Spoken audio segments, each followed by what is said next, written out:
Hey, welcome to another edition of the Remote Work Life Podcast. This is Alex Wilson Campbell. I am your host, and I'm hoping that over the course of the next few episodes, or at least the entire podcast itself, that I can help you if you are either working in a remote role now and want to really sort of take your career to the next level, or if you're looking to get into the world of remote work and just really trying to break through. So I want to use the best part of, I suppose, 10 years of my experience working remotely to help you. I also want to and will bring to you interviews with people, with leaders who are working remotely themselves right now, or run teams that work remotely and run successful businesses that work remotely.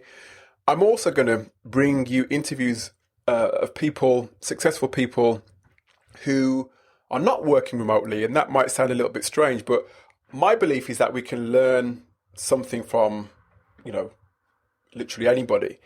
And what I've done, as I said, I've interviewed a number of people who work remotely and are successful remotely, but I've also interviewed a number of people who are successful but don't have remote businesses, and they just are successful in their careers, either because they've started a business themselves or just because they've really done really good things and, things that are worth sharing. So that's my whole idea. I want to share with you everything that I've learned from interviewing these people. And I want to share with you their interviews so that you can really sort of, I suppose, understand what it takes for you to sort of really break through and really sort of go to the next level. So one of the people I interviewed is a real hero of mine. Her name is Elaine Pofeldt, and Elaine is an expert when it comes to freelancing.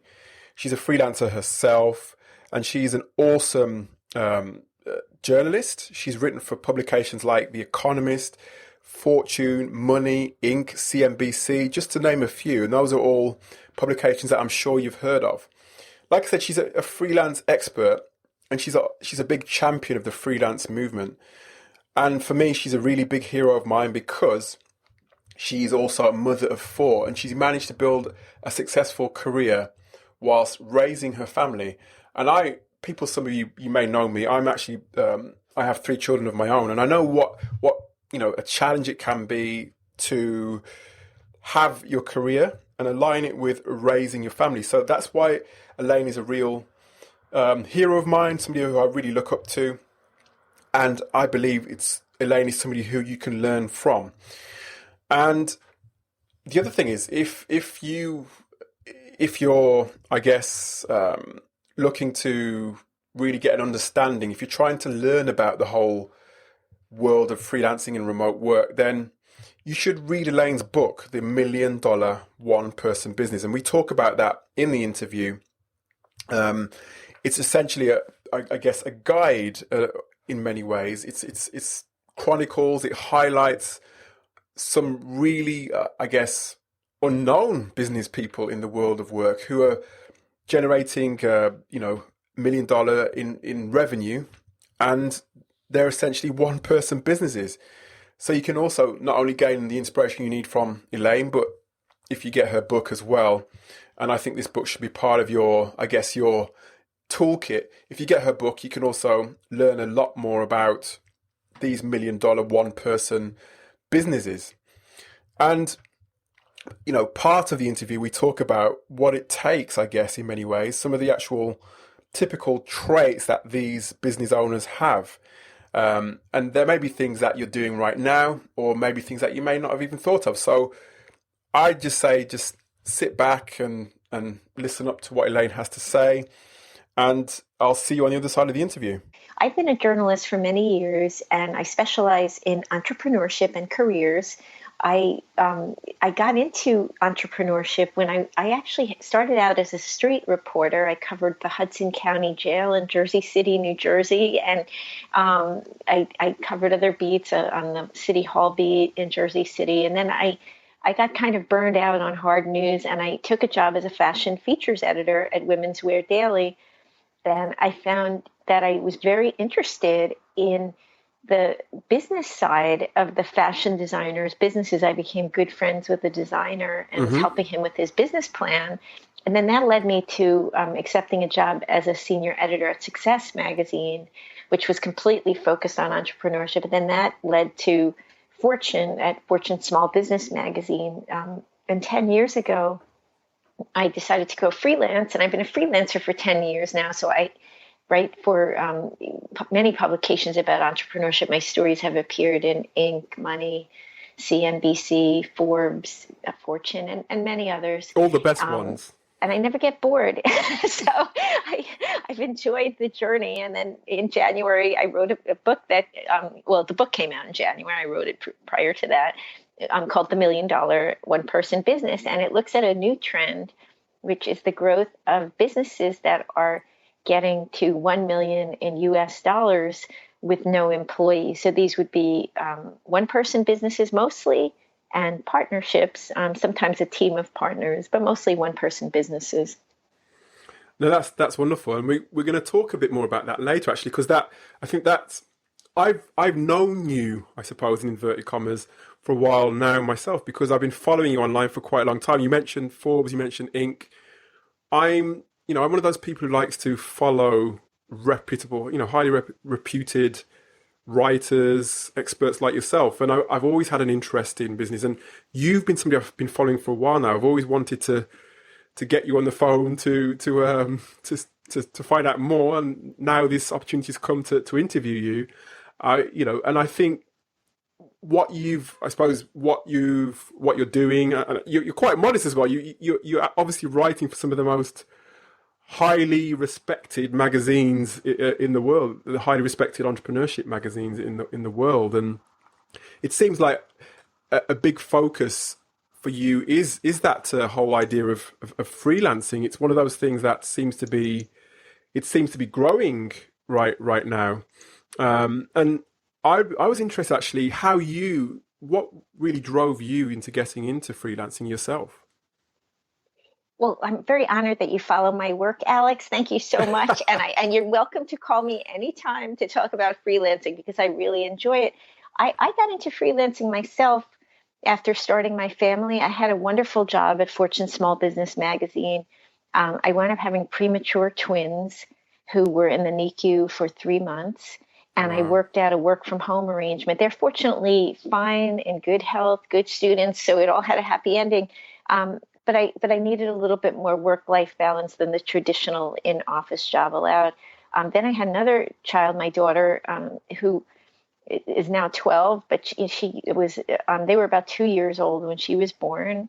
And at that point, I just felt like my whole life was logistics. And although I loved my work, I really, really enjoyed the colleagues that I worked with. I had no complaints about that, but I just needed a little bit more control over my time. And that was what led me to consider freelancing, which was something I never thought I would do. Honestly, I always liked having a job. I liked the collegiality of it, and I liked going into an office. And it was a big change for me, but I would never go back now, because now I have 4 children for one thing, and I just love it. And I found the world has kind of changed in that so many more people are freelancing. And if you look at the data, it's showing that it's become easier to be a freelancer because of all the different technology that we have. And the way corporate jobs has changed too, so that the advantages that they offered over being out on your own are not as great. And there are a lot of limitations. I know it's a little different in the UK. In the US, healthcare is really a bear. It's really difficult. It's expensive to buy it on your own. But what's happening is people who have corporate jobs are paying a lot out of pocket. And the difference between what they're paying and what I've paid as a freelancer isn't that great when you consider what some of the trade-offs are in terms of, not having to spend hours a day on a commute, for instance. So that was how I fell into it. Yeah, and a lot of people do fall into it. And I know you said there are some differences in the UK and the US, but there are, I suppose, many similarities as well. Like you mentioned, you fell into it through your circumstances with having your children. I know a few people myself myself included, actually. I got into freelancing through that route, having children myself. So, but I think, well, I don't know what you think, but I think there's perhaps a growing, whether you're in the US or in the UK or wherever you may be in the world, in fact, there's a growing respect for freelancers. I think there's still a way to go yet, but I think it's something that's becoming a bit more of a must-have as opposed to a luxury as it probably has been before. Do you I think? agree. I think you're absolutely right, Alex. It's funny because I would say, even when I first started out as a freelancer, there was a little bit of a stigma to it where it was sort of, the person who couldn't hack it in a corporate job for Oh some reason. yes, And, or it would be like mompreneur types, where people sort of, I had the benefit of being one of them. So people don't judge you as harshly if you're a mom and you're doing it for work and family. I think it's a little different for men because of stereotypes about men and women. But I think that's really changed a lot with the millennial generation. I think that there are a lot of millennial men who are very, very involved with their kids, like you are, and they love having that role in the family. So that's changed a little bit. I also think that companies are now using freelancers in much higher level roles and in client facing roles. And they'll bring in the crackerjack freelancer to add to their team so that they can bid on work and go after big jobs. The freelancer that maybe cannot afford to keep on staff. So it's become a little bit more prestigious. You see that a lot in the tech industry, where yes, you'll have very high level tech professionals who don't want a job and they can charge $1,000 US dollars an hour. And so why would they want a job? What job is going to pay them that much? Right. So absolutely. um, so Yeah, that's changing a lot. Like people in AI, for instance, there are so few people who have those skills. Now, that's not the norm for freelancers, but even people who are consultants who are very knowledgeable, sometimes if they're a little older and they've topped out in salary, they're at a lot of risk when they're on staff in a corporation because the company starts looking to cut salaries and whose salary is the biggest. Well, they've been there 30 years. But that type of professional can go out on their own and they know so much and they're so valuable that they can command a premium as a freelancer. So all these trends together have worked together to create greater prestige around freelancing careers. yeah. I think yeah, I absolutely agree. And another thing I'd say maybe there's been probably maybe there still is perhaps I don't know. Freelancers are I guess are in my mind put into a certain box for want of a better word. They tend to be like you said the people who are associated with the tech roles, but it's so much more than that, isn't it? Freelancers are so much more than just tech and AI. There's so many more facets and different types of roles, aren't there? Absolutely. Well, I'm a freelance writer. There are lots of freelance writers, freelance web designers. There are freelance consultants. There are a lot of different types of consultants. And you'll find even there are certain attorneys that I've come across who build a practice where they're almost like an outsourced counsel. I found one attorney, for instance, who specialized in advising clients who do government work, going after government contracts. And he had four main clients and they had him on retainer, and that was how he worked. So I think it really crosses almost all fields. There probably is a freelancer doing almost any kind of work that someone on payroll is doing. Absolutely. And one of the challenges, actually, I mean, like you said, there's so many different types of roles that people are doing freelance work for. But are there any typical role? I mean, you mentioned you're doing writing. I'm doing lead generation and marketing myself. Are there any other types of roles as well that are, I suppose, traditional freelance roles that you come across quite a lot? Well, I would definitely say the marketing and writing and creative jobs are often freelance because sometimes the needs for those skills are sporadic. So maybe you're doing a web redesign once a year, or something like SEO is it's sort of a marketing slash tech type of role. You might not need somebody doing that full time on staff, especially in a smaller business. So I see that a lot.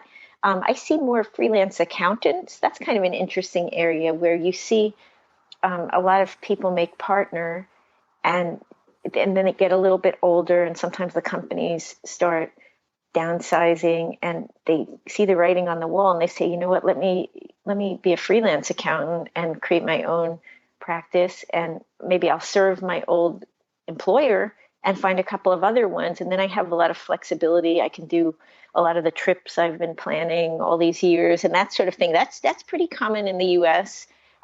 Where you'll see professionals who are 50 and older doing things like that. I mean, sometimes it's because of unfortunate circumstances. Sometimes they wanted to stay on staff and they get squeezed out, which isn't really Yes. fair. But I mean, the workplace has some tough realities that none of us like, and it needs to be improved. But we have to live in the world that exists. So they're making the best of a bad situation, and a lot of times creating a wonderful business that once they start doing it, they love, and they would never go back. Hmm. And what for those businesses, those small business owners listening, how do you actually find those people, those freelancers? What are there any, I suppose, tips, piece of advice that you could give if a business owner is looking to actually grow, for example, in a specific area, i.e., marketing? Are there any avenues that they might look to hire somebody?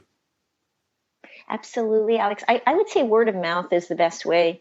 Ask other professionals that have similar standards to you who they use for things. So if you look at your friend's website and it looks great, ask who their web designer is if they wouldn't mind telling you. Right? Good Just idea. don't Yeah, steal them away.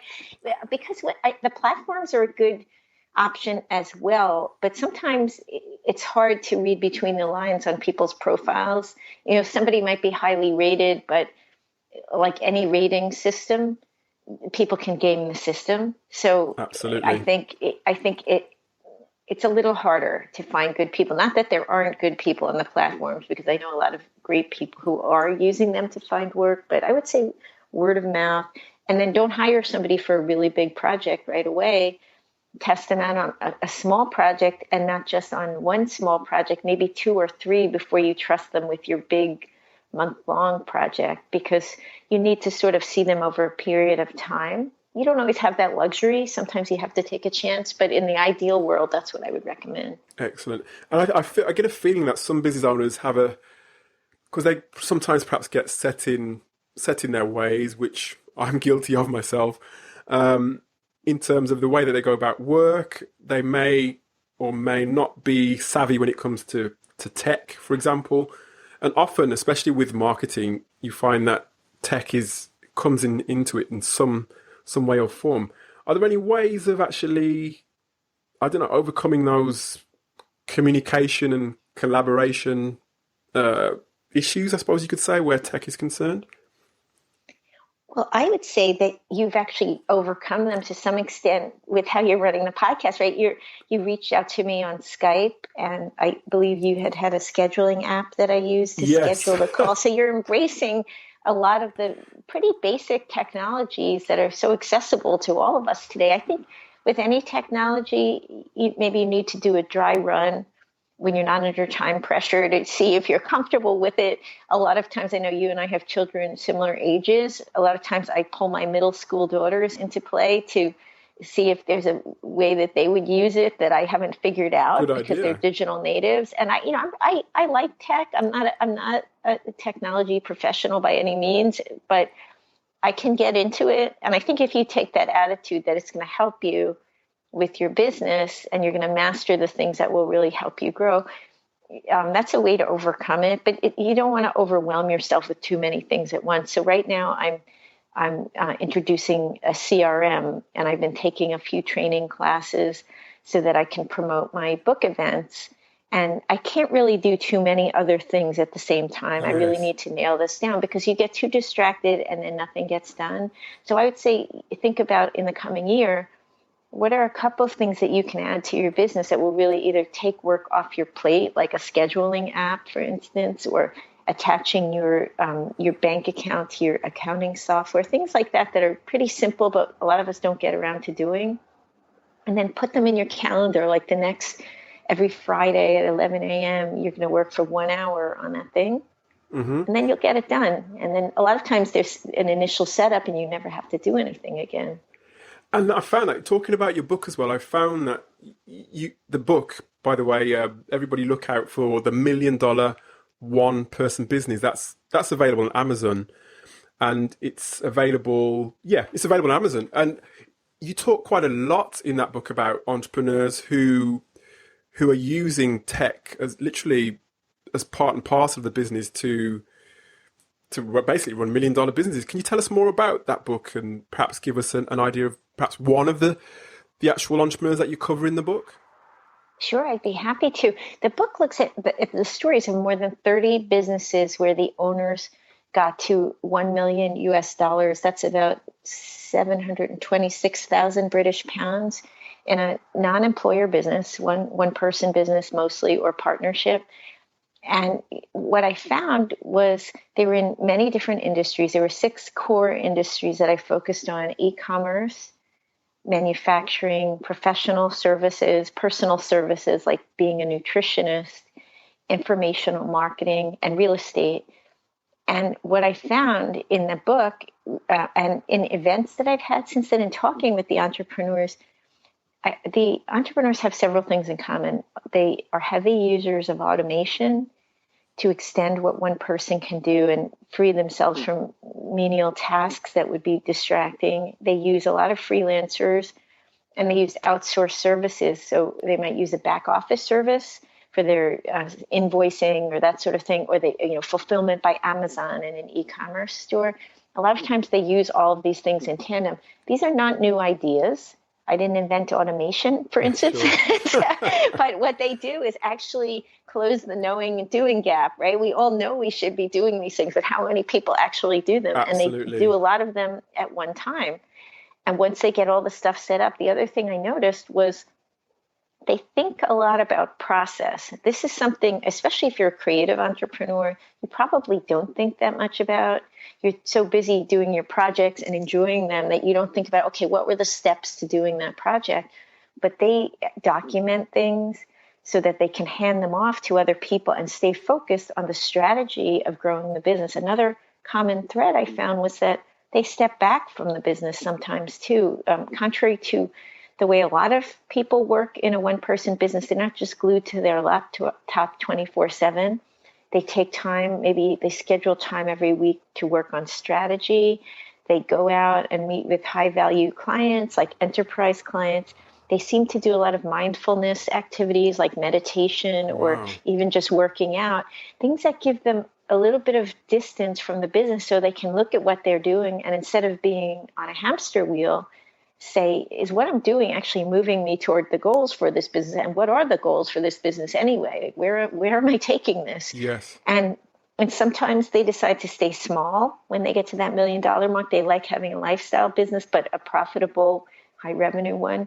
And sometimes they decide to scale the traditional way, which I am not against, by the way. Sometimes I was laughing when I did the fact checking for the book because some of them had hired employees and they said, Elaine, I'm so sorry I hired an employee. And I said, that's wonderful. That's so great.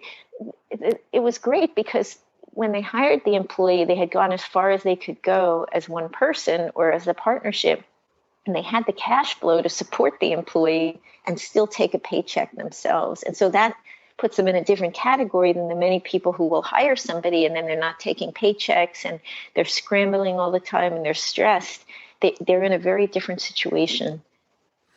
Yeah, and it's one of those things, isn't it? I think that their skill is, like you said, it's where the strategy is concerned, where the function of the business, the actual mechanisms that make the business tick.